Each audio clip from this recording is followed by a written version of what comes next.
अब ये विज्ञान ही है, हालांकि यह विज्ञान कहीं ना कहीं नेचुरल साइंसेस के लिए तो उपयुक्त है, लेकिन मन की खोज के लिए या चेतना की खोज के लिए ये इस विज्ञान के जो इस विज्ञान से संबंधित जो मान्यताएं हैं वे कहीं ना कहीं थोड़ी अनुपयुक्त सी होती हैं।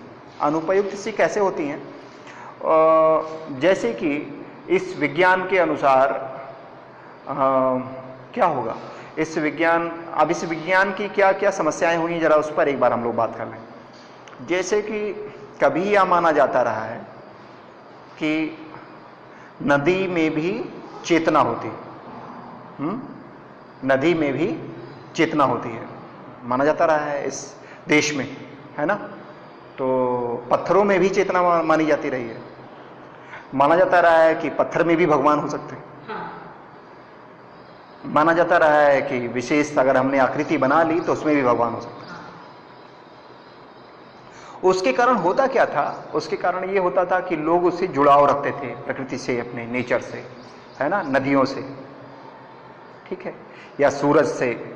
जैसे उनको लगता था कि सूरज दादा मुझे देख रहे हैं, है ना, मैं कुछ अगर गलत करूंगा तो सूरज देवता या सूरज दादा जो कुछ भी हैं, या चंदा मामा हमें देख रहे हैं, कुछ भी गलत मत करो, है ना, अच्छा करो, अच्छे ढंग से रहो, है ना, चंदा मामा खुश हो जाएंगे आप पर, है ना। अब उसका एक रिलेवेंस, अब चंदा मामा जीवित हैं या नहीं जीवित हैं, ये एक अलग बहस का विषय हो सकता है या नहीं हो सकता है, लेकिन उसका अपना एक महत्व था।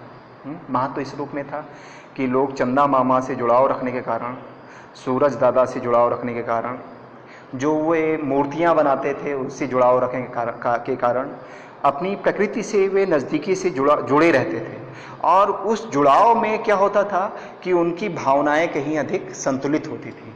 आज के समय में क्या है कि अब आपको कहीं ठौर ही नहीं है आपकी चित्त का। इस तरीके से विज्ञान की कुछ अपनी खामियां भी हैं, कुछ अपनी परेशानियां भी हैं कि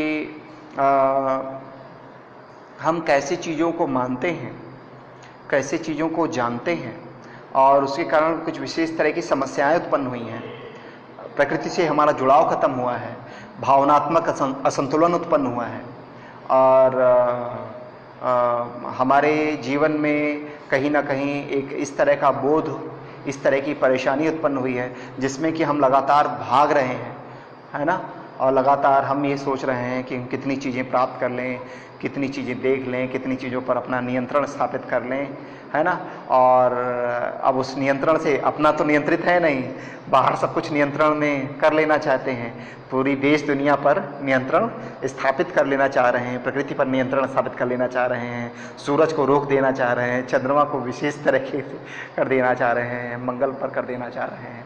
अब लेकिन अगर पृथ्वी है, पृथ्वी को ही आपने गंदा कर दिया, जो भी या पूरी प्रकृति है उसको तो आपने सही से रख नहीं पाए, है ना। गंदगी बढ़ती जा रही है, हमारे गंदगी बाहर भी बढ़ रही है, गंदगी अंदर भी बढ़ रही है ना, और बाहर चारों तरफ गंदगी और व्यतिक्रम अव्यवस्था बढ़ती जा रही है। तो आप मंगल पर भी जाएंगे, वहाँ भी गंदा कर देंगे, और गंदा करके चंद्रमा पर भी जाएंगे, वहाँ भी गंदा कर देंगे, और मतलब अगर मौका मिले तो पूरी सृष्टि को, जितने ग्रह नक्षत्र हैं उन सबको गंदा कर देंगे, है ना।